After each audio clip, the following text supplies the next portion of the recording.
Ay malaking epekto ngayon ma'am yung pagtaas ng diesel sa aming pagbiyahe sa Manga sa Maynila ma'am dahil ang dati ma'am yung diesel namin 5,000 round trip na ngayon umabot ng 15,000 kasi times 3 na ang diesel dito sa San Carlos ma'am 150. So umabot ang dating expenses namin per biyahe ma'am is almost more than 20,000. Ngayon times 3 mga 50,000 na ma'am hanggang toll gate, hanggang allowance sa kasweldo ng mga tao ngayon ma'am. So malaking epekto ma'am. Saka ang kaya yung ibang mangga namin niluluko na lang namin dito. Pero hindi maganda ang ma'am kasi matumal dahil sa hirap yata ng pera ngayon, saka nagtitipid mahina ang purchasing power ng mga ngayon tao dito sa pagtaas ng diesel ma'am. Petroleum ma'am. So malaking epekto sa aming pagmamangga ito, especially mga farmers ma'am. Before ma'am is more than 50 lang. Ngayon 150 na dito sa San Carlos ang diesel ma'am. Opo. So dati ang full tank ng truck ko ma'am is 5,000. Ngayon 15,000 ma'am eh. So malaking increase, malaking additional expenses sa amin. Okay. Mga biyahero ma'am. Yes ma'am, itong pag-increase, umabot ng ma'am, 120. Hanggang ngayon, 150 na ang per liter. So malaki na ang increase talaga ng expenses namin. Saka yung mga pinagdi-deliveran namin, like for example, mga planta, yung sa mga mango processing plant, ang sabi nila ma'am is malaki ang expenses nila sa barko papuntang Cebu, Davao, yung mangga natin. So yung iba nag-stop buying na. So yung iba ma'am ang baba ng presyo, so hindi makalaban tayo sa ma'am, sa expenses. Okay po. Compare sa malaking epekto ma'am itong pagtaas ng diesel sa aming manggiro, nagmamangga ma'am.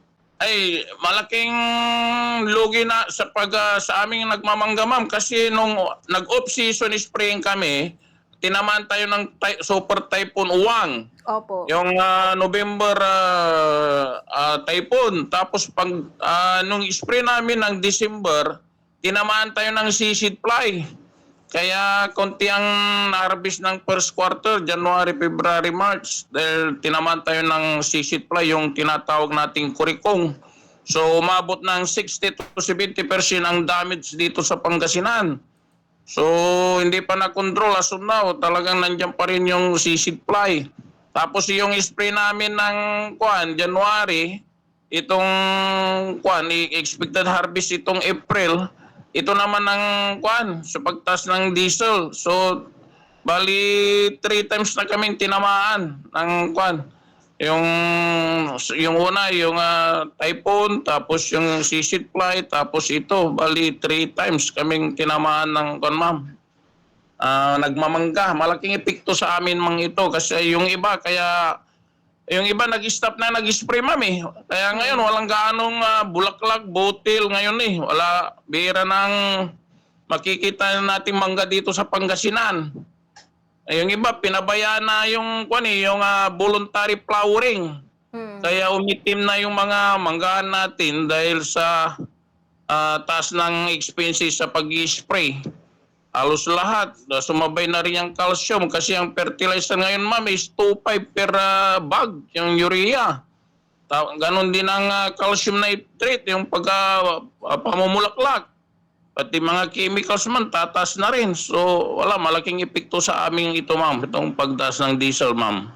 Wala ma'am, kasi hindi tayo makapagpataas ng presyo kasi yung tinatawag na mahina yung purchasing power ng mga tao. Matumal kasi hirap ang pera ma'am eh.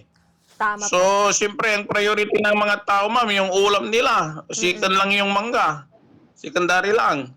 So malaking epekto ma'am itong pagtaas ng diesel ngayon ma'am. Tinamaan kami mga farmers, especially mango farmers ma'am. Sana yan ang trend ma'am. Basta March, April may pataas ang increase, volume ang harvest. Pero ngayon ma'am, sa taas ng diesel, nag-stop na yung ibang mango growers mag-spray. So malaking epekto talaga ito ma'am, itong pagtaas ng diesel ma'am. Kaya kung lang ma'am, yung ibang mango growers ma'am, nilolokal na. Hindi na binabiyahe sa Maynila, sa Blumentritt, Divisoria.